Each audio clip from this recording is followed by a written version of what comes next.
आज यहाँ पर डिस्कस करेंगे जो विजन आईएएस का जो टेस्ट नंबर यहाँ पर 3 है, ठीक है, टेस्ट नंबर 3 और इसका टेस्ट कोड आपका है 2343, राइट। 2024 के लिए जो पेपर होगा मेंस का उसके लिए इंपॉर्टेंट है, राइट। तो जो टेस्ट नंबर 3 है इसका क्वेश्चन नंबर 1, 2, 3, 4, 5 1 से लेकर 5 क्वेश्चन तक यहाँ पर मैं डिस्कस कर लूँगा। जो आप यहाँ पर देख लेते हैं, ये देखो GS1 का पेपर है पूरा, ठीक है। ये जो पेपर रहेगा ये GS1 का रहेगा पूरा पेपर, ठीक है।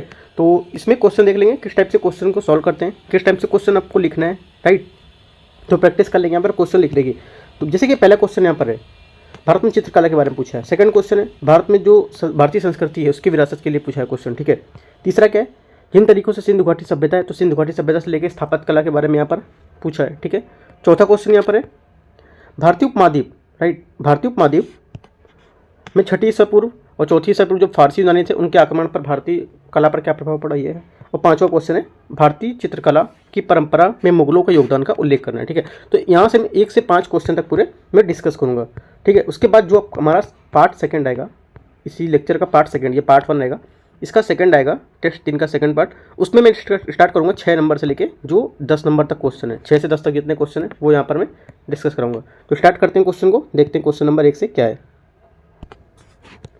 यहाँ से पहला क्वेश्चन है, जैसे कि मैंने आपको बताया था, भारत में चित्रकला की एक अत्यधिक समृद्ध और लंबी परंपरा रही है, ठीक है। भित्ति चित्रकला पर विशेष ध्यान केंद्रित करते हुए इस पर चर्चा करना है, राइट। तो इसको देखो, क्या आपको जो दृष्टिकोण बनाना है, आपका माइंड में जो फ्रेम बनना है, दृष्टिकोण है वो क्या इसमें बनाना है, ठीक है। तो यहाँ पे लिखेंगे, पहली बात ये किसके बारे में पूछ रहा है, ये आपसे पूछ रहा है भारतीय चित्रकला।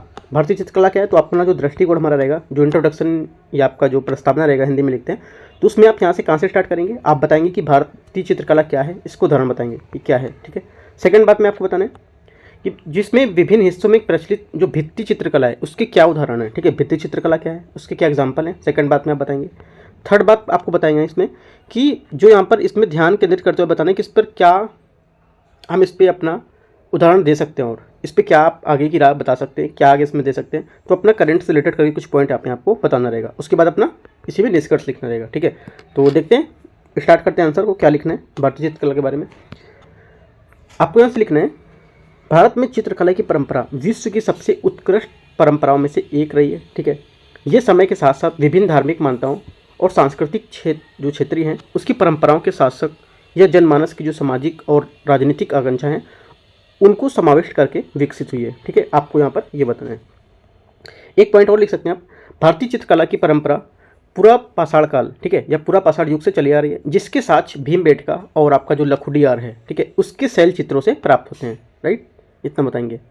उसके बाद आपको नीचे लिखना है भित्ति चित्रकला, किसके बारे में पूछा है, भित्ति चित्रकला बारे में पूछा है। तो भित्ति चित्रकला आप लिखेंगे, ठीक है। उसमें आपको लिखना है जो भित्ति चित्रकला है उसके बारे में लिखेंगे आप। पहला पॉइंट,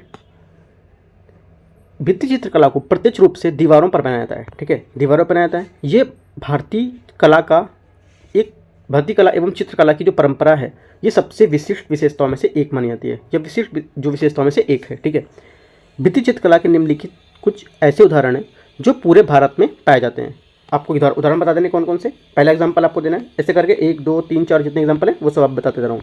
पहला एग्जाम्पल क्या है, पहला एग्जाम्पल है अजंता की भित्ति चित्रकला, ठीक है, अजंता की भित्ति चित्रकला। इसके अंतर्गत आपको लिखना है, अजंता ही एकमात्र ऐसा उदाहरण है जहाँ ईसा पूर्व, ठीक है, 1वीं शताब्दी और 5वीं शताब्दी ईस्वी में चित्रकला यहाँ पर पाई गई थी। इन चित्रों की विषय वस्तु विशेष रूप से बौद्ध धर्म और अधिकांशतः जातक कथाओं से क्या है, संबंधित है।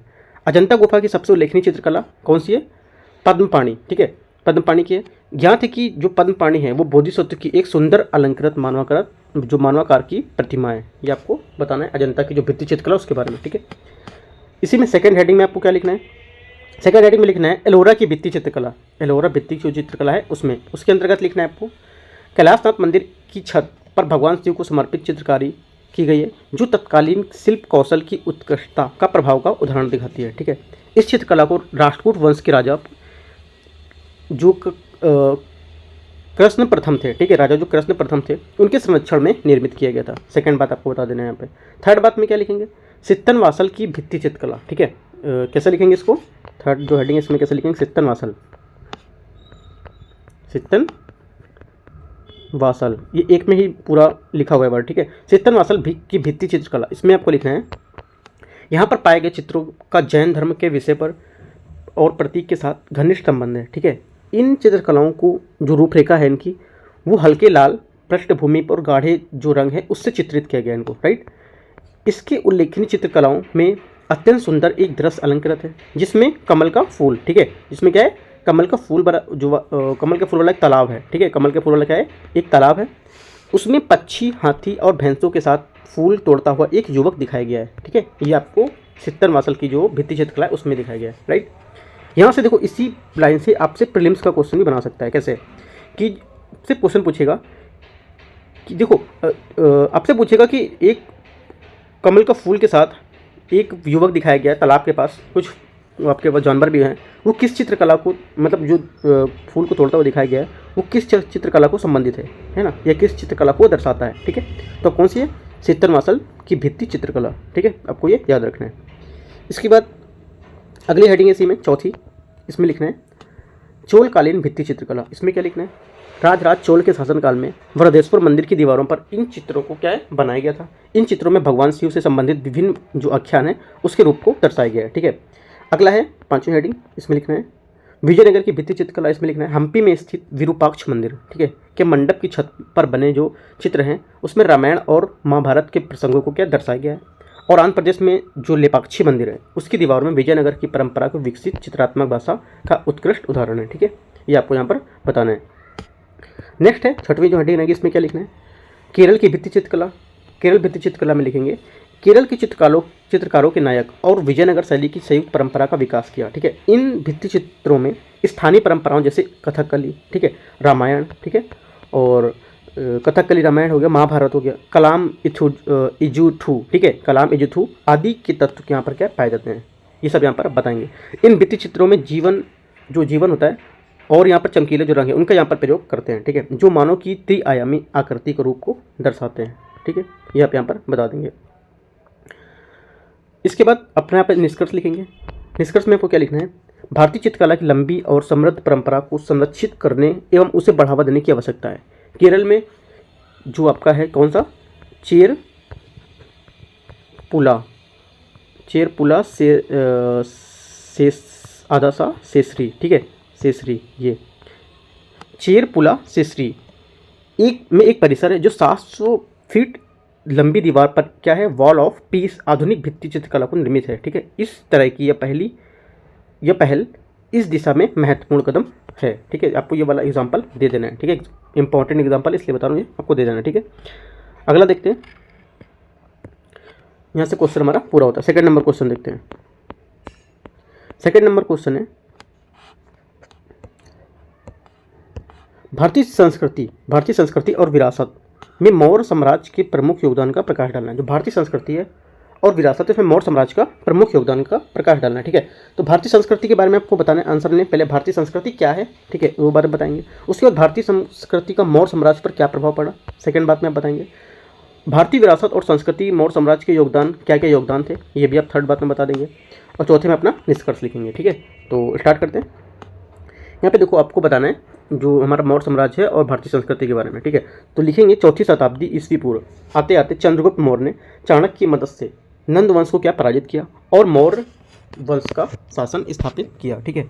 मौर्य साम्राज्य ने भारतीय विरासत और संस्कृति की असीम योगदान दिया जो निम्नलिखित हैं, ठीक है। जो निम्नलिखित हैं क्या क्या है, पहला है आपका हेडिंग है भौतिक संस्कृति का प्रसार। इसमें लिखना है मौर्य काल में गंगा के बेसिन में भौतिक संस्कृति का तेजी से क्या विकास हुआ। इस काल में लोहे के उपयोग में वृद्धि हुई, व्यापक मात्रा में आहत के जो सिक्के हैं उसका प्रयोग हुआ तथा सुंदर जो मृदभांड हैं उसमें बड़ी संख्या का यहाँ पर इस्तेमाल किया गया था, ठीक है। इन मृदभांडों को उत्तरी जो काली पॉलिस है उसके मृदभांड यहाँ पर कहा जाता है इसको, ठीक है। इसके अतिरिक्त मौर्य काल के जो और भी यहाँ पर भारत के नगर हैं उनका भी क्या उदय होने लगा था या उदय हो रहा था, ठीक है। अगला है हेडिंग आपकी अगली है, अगली मेन हेडिंग लिखेंगे, इसमें लिखेंगे वास्तुकला में योगदान, ठीक है, वास्तुकला में योगदान। और इसके अंतर्गत पहली हेडिंग है वास्तुकला में योगदान के अंतर्गत पहली हेडिंग है स्तंभ, ठीक है, स्तंभ।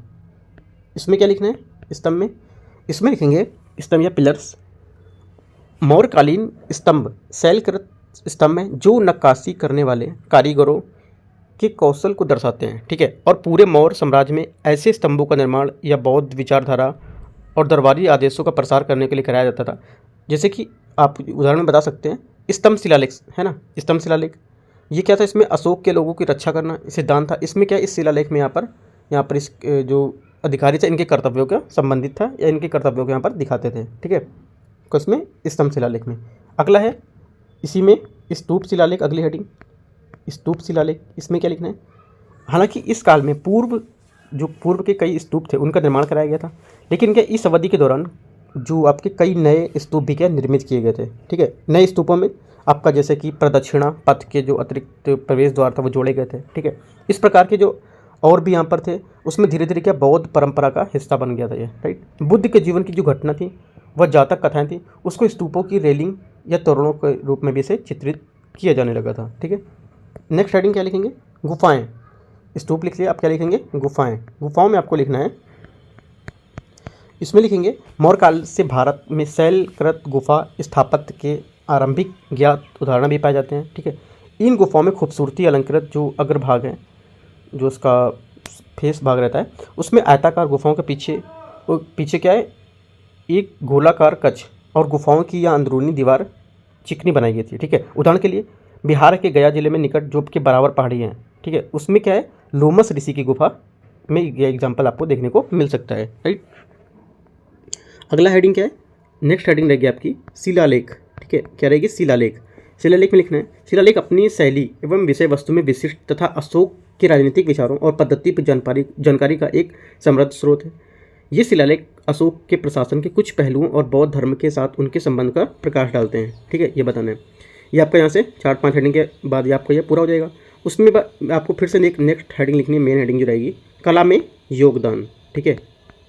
कला में योगदान, इसमें पहली हेडिंग है आपकी मूर्ति कला। इसमें लिखेंगे स्थानीय मूर्तिकारों की रचनाएं मौर्य काल में जो मौर्य काल की लोकप्रिय कला थी उसको दर्शाती हैं।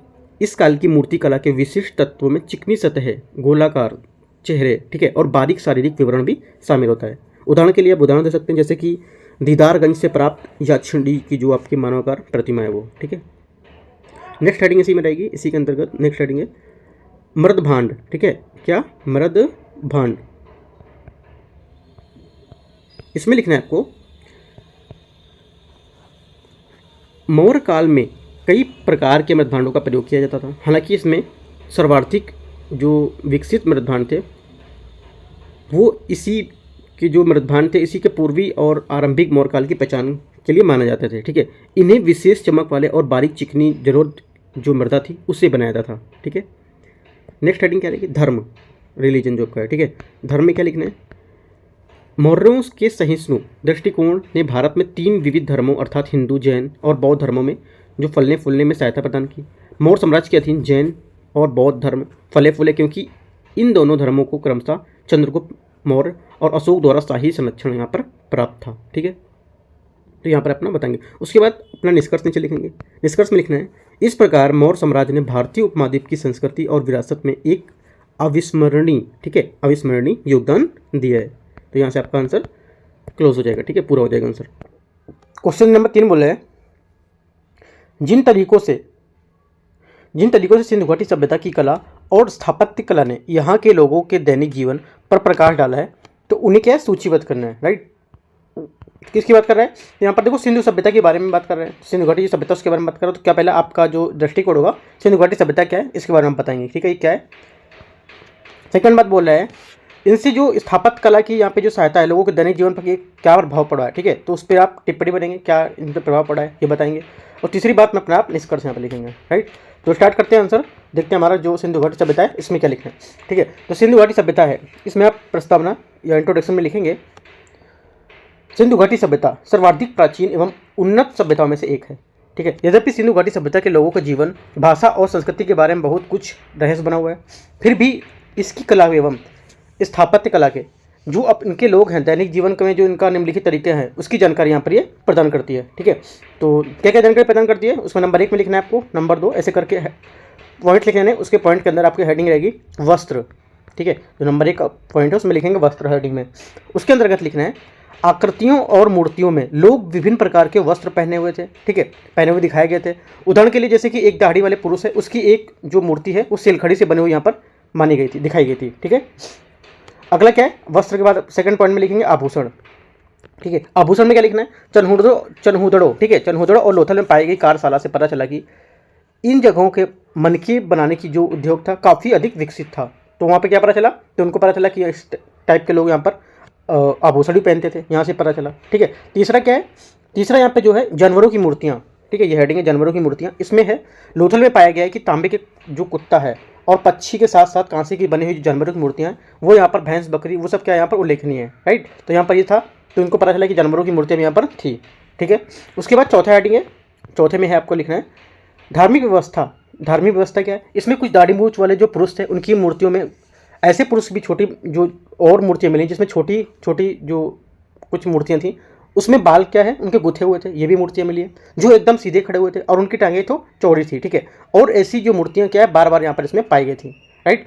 तो ये प्रतीत होता था इससे कि ये किसी देवता की मूर्ति होंगी, क्योंकि एक ही मूर्ति बार बार सबके यहाँ मिलेगी तो क्या होगा, ये मानते थे कि शायद ये किसी देवता की मूर्ति होगी, ठीक है। तो धार्मिक, तो ये पता चला उनसे कि धार्मिक भी वो जो थे मानता वो भी रखते थे, ठीक है। पाँचवें हेडिंग में क्या लिखना है, पहचान पत्र का उपयोग। पहचान पत्र इसमें लिखना है तांबे की वर्गाकार या आयताकार जो पट्टी है, ठीक है, वो यहाँ पर क्या पाई गई जिसमें एक ओर मानव की आकृति तथा दूसरी ओर एक अभिलेख मिला, ठीक है। किसी पट्टी के दोनों ओर अभिलेख अंकित है। इन तांबे की वर्गाकार या आयताकार जो पट्टी है उसका उपयोग यहाँ पर जो तरह तरह की भुजाएं हैं उनको बनाने की या मुद्राएं बनाने में आमतौर पर किया जाता था इनका उपयोग, ठीक है। अगली हेडिंग है सामान्य घरेलू उपकरण। ये भी यहाँ पे कुछ दिखाई दिए, क्या क्या है इसमें, इसमें लिखेंगे घरेलू कामकाज के प्रयोग किए जाने वाले मिट्टी के बर्तन अनेक रूप में जो आकार थे उसमें पाए गए, है ना। जैसे छिद्रित पात्र थे उसका बड़ा बर्तन दिखाई दिया, राइट। तो यहाँ सभी सब मिले। अगला क्या है, अगली हेडिंग रहेगी नियोजित शहर, ठीक है। 7th हेडिंग जो है नियोजित शहर। सिंधु घाटी सभ्यता की सड़कें क्या चौड़ी थी, इसमें सार्वजनिक स्थलों और पक्की ईंटों से बनी इमारतों द्वारा पूर्णतः विकसित शहरी नियोजन का जो प्रणाली थी वो अवलोकित की गई, ठीक है। उसके बाद आपका क्या लिखना है, जो 8 हेडिंग रहेगी 8वीं, आर्थिक जीवन, राइट। मृदभांड बनाने वाले जो धातु संबंधी कार्य करने वाले जो आभूषण बनाने वाले जो बुनाई के लोग थे, ठीक है, उनकी कला थी, उससे क्या है आर्थिक जीवन के लिए इनका कौशल क्षमताओं के बारे में जानकारी मिलती है। साथ ही ये भी जानकारी प्रदान करती है कि लोग अपने काम में किन उपकरणों को तकनीक का प्रयोग करते थे, ठीक है। ये सब क्या है इनको आंकड़े से ही पता चला है, राइट। ये लिखने के बाद आप निष्कर्ष लिखेंगे। निष्कर्ष में लिखना है समग्रता सिंधु घाटी सभ्यता की कला और स्थापत्य कला उस समय के लोगों के दैनिक जीवन और उनकी संस्कृति विश्वासों एवं जो प्रथाएं हैं उसके साथ ही प्राकृतिक विश्व एवं उसके साथ संबंध के बारे में महत्वपूर्ण जानकारी प्रदान करती है, ठीक है। ये भी बता सकते हैं निष्कर्ष, या कुछ अपने मन से जो भी निष्कर्ष रहेगा वो आप यहाँ पर इसके अकॉर्डिंग लिख सकते हैं, ठीक है। अगला देखते हैं 4th number question. 4th number question यहाँ से है भारतीय उपमहाद्वीप में 6ठी ईसा पूर्व से 4थी ईसा पूर्व तक हुए फारसी और यूनानी आक्रमण का भारतीय कला संस्कृति पर क्या प्रभाव पड़ा है, ठीक है। ये बोला है संस्कृति में महत्वपूर्ण प्रभाव पड़ा है, तो क्या क्या पड़ा है देखते हैं। तो किसके बारे में बात कर रहे हैं यहाँ पर, ये बात कर रहा है फारसी और यूनानी जो आक्रमण हुए हैं उसके बारे में बात कर रहा है, ठीक है। जो तो उसके बताएंगे आप। पहली बात नहीं, जो फारसी और यूनानी आक्रमण थे ये क्या है ना, क्यों इस पर आक्रमण हुआ, ये फर्स्ट बात में बताना है आपको इंट्रोडक्शन में। सेकंड बात में बताना है भारतीय कला और संस्कृति पर इन पर क्या प्रभाव पड़े हैं, जो यूनानी आक्रमण थे और फारसी आक्रमण थे इनके भारतीय जो कला थे उस पर क्या प्रभाव पड़ा है ये बताएंगे। तीसरी बात में अपना निष्कर्ष आप डालेंगे, ठीक है। तो स्टार्ट करते हैं आंसर, फारसी और यूनानी देखते हैं आक्रमण क्या है। तो देखो यहाँ पे आपको लिखना है भारत पर फारसी और यूनानी आक्रमण 6ठी शताब्दी ईसा पूर्व, ठीक है। कौन सा 6ठी शताब्दी ईसा पूर्व में उस समय हुए जब साइरस ने भारतीय उपमहाद्वीप पर क्या आक्रमण किया था। इसके अतिरिक्त क्या है, इसके अतिरिक्त 326 ईसा पूर्व में सिकंदर के अधीन जो आपका अखामनी साम्राज्य था, ठीक है, जो अखामनी साम्राज्य था उस पर यूनानी आक्रमण के पश्चात यूनानियों और प्राचीन भारतीयों के बीच संपर्क ऐतिहासिक रूप से पता लगा जा सकता था, ठीक है। इस आक्रमण में यूनानियों ने भारतीय उपमहाद्वीप के पश्चिम भाग में कई रियासतों पर अधिकार स्थापित कर लिया और इन रियासतों को यूनानी सेनापति सेल्यूकस निकेटर को सौंप दिया, राइट। ये आपको यहाँ पर बताना है जो युद्ध से जो आक्रमण हुआ था उसके बारे में, ठीक है। उसके बाद एक मेन हेडिंग लिखनी है आपको। मेन हेडिंग में लिखनी है आपको भारतीय कला एवं संस्कृति पर फारसी और यूनानी आक्रमणों का प्रभाव, ठीक है। उस प्रभाव के अंतर्गत आपकी फर्स्ट हेडिंग रहेगी, सेकंड हेडिंग रहेगी, इस टाइप से अंदर हेडिंग रहेंगी, ठीक है, सब हेडिंग रहेंगी वो आपको यहाँ पर लिखनी है, ठीक है। इसके अंतर्गत पहली हेडिंग रहेगी, दूसरी हेडिंग, पहली हेडिंग में लिखना है मूर्तियाँ, ठीक है, क्या लिखना है मूर्तियाँ। मूर्तियों में लिखना है आपको भारतीय मूर्तियों के विकास में फारसी और यूनानी कला का प्रभाव देखा जा सकता है। उदाहरण के लिए यहाँ एक तरफ कला की जो गंधार शैली है उसमें भारतीय यूनानी शैलियों का संयोजन, वहीं दूसरी तरफ मौर्य स्तंभ और शिलालेखों में फारसी प्रभाव यहाँ पर दिखता है, ये बताएंगे। उसके बाद हेडिंग सेकंड में लिखेंगे, सेकंड पॉइंट में हेडिंग है स्थापत्य कला, उसमें क्या डालेंगे भारतीय स्थापत्य कला के विकास में भी यूनानी और फारसी प्रभाव को देखा जा सकता है। उदाहरण के लिए चंद्रगुप्त मौर्य का महल, ठीक है, ईरान के परसेपोलिस में एक जो आपका एकेमेनिड पैलेस था उससे प्रेरित था ये, ठीक है। एकेमेनिड पैलेस था उससे प्रेरित था, ठीक है, स्थापत्य कला में। अगली हेडिंग है तीसरी, इसी सब हेडिंग के अंदर, बड़ी हेडिंग के अंदर ही आपकी फर्स्ट हो गई, सेकंड हो गई, थर्ड हो गई, ठीक है, 3 हो गई। चौथी हेडिंग क्या है, सॉरी दूसरी तीसरी जो भी हेडिंग लगी अपने अकॉर्डिंग नंबर लिख लो। साहित्य और इतिहास, ठीक है, ये हेडिंग है साहित्य और इतिहास। इसके अंदर लिखना है आपको, इंडो बैक्ट्रियन लिपि का उपयोग 3री शताब्दी ईस्वी पूर्व अशोक के कुछ शिलालेखों में किया गया था, ठीक है। इसके अतिरिक्त तत्कालीन भारत की जो सामाजिक आर्थिक स्थिति थी उसके बारे में बहुमूल्य जानकारी यहाँ पर मिलती है, ठीक है, कुछ पुस्तकें उनके द्वारा मिलती है। अगली हेडिंग है ज्योतिष, ठीक है, ज्योतिष जो होते हैं उसमें लिखना है यूनानियों का भारतीय ज्योतिष पर कुछ प्रभाव पड़ा। राशि चक्र की अवधारणा यूनानियों से ही ली गई है। जो आपकी राशि चक्र है उसकी अवधारणा कहाँ से ली गई है, यूनानियों से ली गई है। आपको क्वेश्चन प्रीलिम्स में यहाँ से बना सकता है कि जो राशि चक्र हैं, ठीक है, इनका प्रयोग या इनका जो अवधारणा थी कहाँ से ली गई है, यूनानियों से ली गई, ठीक है। और यूनानी शब्द होरोस्कोप को संस्कृत होरोशास्त्र यहाँ पर कहा जाता है, ठीक है। अगला हेडिंग लिखना है आपको सिक्का निर्माण, उसमें लिखना है आपको फारसी चांदी के सिक्के अपने परिष्कृत, ठीक है, अपने परिष्कृत ढलाई और जो आपका सुरुचिपूर्ण थे, मतलब सुरुचिपूर्ण दिखने के लिए या अच्छे दिखने के लिए, साफ दिखने के लिए, उनमें इसका प्रभाव भारत के सिक्कों पर भी पड़ा था, ठीक है। क्योंकि भारतीय शासक अपने मॉडल पर सिक्कों को ढालने के लिए इसी तरह की तकनीकों को अपनाया करते थे। उन्होंने क्या इसको कॉपी किया, ठीक है। इसके अतिरिक्त राजाओं के नाम और छवियों के साथ खूबसूरती डिजाइन यहाँ पर क्या किए गए थे सोने चांदी के सिक्कों में, राइट। ये आपको बताना है। यहाँ से आपका आंसर पूरा होता है और उसके बाद निष्कर्ष डालना है। निष्कर्ष में लिखना है फारसी और यूनानी आक्रमणों का भारतीय जो कला है, संस्कृति, उस पर राजनीतिक समाज पर गहरा प्रभाव पड़ा। इन आक्रमणों ने भारतीय उपमहाद्वीप में नई तकनीकी शैलियों को, विचार को पेश किया है, ठीक है। आक्रमण से राजनीतिक जो और प्रशासनिक जो परिवर्तन है वो भी आए। इससे सांस्कृतिक आदान प्रदान और आर्थिक विकास को क्या है, सुगम बनाया है। ये आप यहाँ पर बता सकते हैं, ठीक है। 5वां क्वेश्चन यहाँ से आपका 5वां नंबर क्वेश्चन है भारतीय चित्रकला की परंपरा में मुगलों का क्या योगदान है, उल्लेख करना है, ठीक है। आपको देखो जैसे ऐसे लिखते हैं ना, उस टाइप का है ये। तो आपको बाई पॉइंट्स आपको पहले दृष्टिकोण लिखना है। कैसे लिखेंगे, भारतीय चित्रकला के बारे में पूछ रहा है। पहले तो आपको क्या करना है, यहाँ से आपको मुगल जो भारतीय चित्रकला है इसमें मुगलों का क्या योगदान है, ठीक है। तो आप भारतीय चित्रकला के बारे में बता सकते हैं या आप मुगल चित्रकला के बारे में बता के स्टार्ट कर सकते हैं वहाँ से भी, ठीक है। भारतीय चित्रकला की परंपरा मुगलों में क्या योगदान रहा, पहले तो आप बताएंगे भारतीय चित्रकला या मुगल चित्रकला क्या है, पहले बात में। दूसरी बात में बताना है भारतीय चित्रकला की परंपरा मुगल में क्या योगदान दिया उन्होंने, है ना, क्या योगदान रहा है वो बताना है। उसके बाद अपना निष्कर्ष लिखना है तीसरे में, ठीक है। तो आंसर लिखते हैं समानता, आंसर में लिखना है समानतया लघु चित्र या पुस्तक चित्रण का या एकल चित्रों के रूप में बनाई गई मुगल चित्रकला ने कई परवर्ती चित्रकला शैलियों व भारतीय चित्रकला शैलियों को प्रेरित किया है और उसमें अपनी छाप छोड़ी है।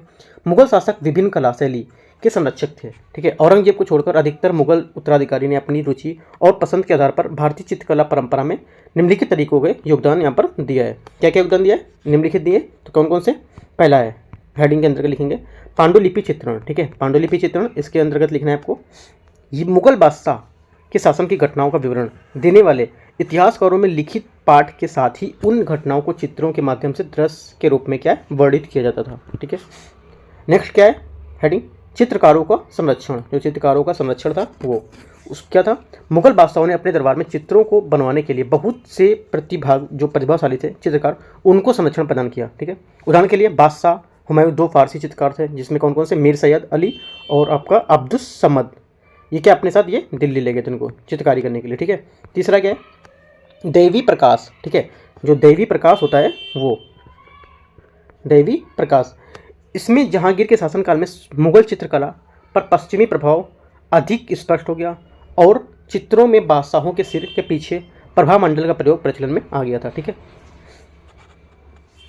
अगला क्या है नए प्रतीकों का अपनाना, ये चौथी हेडिंग लगी, नए प्रतीकों को अपनाना। कुछ विचारों के दृश्य रूप में निरूपण हेतु अनेक प्रतीक की जो रचना है वो की गई थी। उदाहरण के लिए एक दूसरे के साथ लिपटकर शांतिपूर्ण बैठे हुए शेर और मेमने जो बकरी है उनका जो चित्र था वो न्यायपूर्वक यहाँ पर इनमें देखा गया था, ठीक है। देखो जो आपको जहांगीर जो है जहांगीर चित्रकला है, तो यहाँ से एक क्वेश्चन 2019 में पूछा गया था प्रीलिम्स में, ठीक है। 2019 में प्रीलिम्स में क्वेश्चन पूछा गया था कि चित्रकला इनमें से कौन सा शासक था जो चित्रकला से या चित्रकला में रुचि रखता था, ऐसा कुछ क्वेश्चन था, ठीक है। तो यहाँ पे इसका आंसर जहांगीर था, एकदम काफ़ी इजी क्वेश्चन था ये, ठीक है। जहाँ से भी क्वेश्चन मेन से भी क्वेश्चन प्रीलिम्स के निकालते हैं, राइट। अगली हेडिंग आपको डालनी है मेन हेडिंग, उसमें लिखना है विविध विषय और विषय वस्तु। जो आपको मैंने समझाया उसके नीचे एक और हेडिंग पड़ेगी, विविध विषय और विषय वस्तु, ठीक है। जैसे कि उसमें आप लिखेंगे, हेडिंग नहीं भी डाल सकते, सीधे सा पॉइंट्स आप स्टार्ट कर सकते हैं। अकबर के संरक्षण में मुगल चित्रकला में विभिन्न विषय वस्तुओं का अंकन हुआ। इसमें राजनीतिक विजय, दरबार के जो मौलिक दृश्य थे वो, ठीक है, और महत्वपूर्ण व्यक्तियों की छवि के साथ यहाँ पर इसमें इस्लामिक विषय भी शामिल थे। सेकंड पॉइंट में लिख लेंगे, जहांगीर के शासनकाल में पौधे, जानवरों और पक्षियों को जो रूप हैं उसमें प्रकृति की सुंदरता का महत्वपूर्ण विषय था, ठीक है।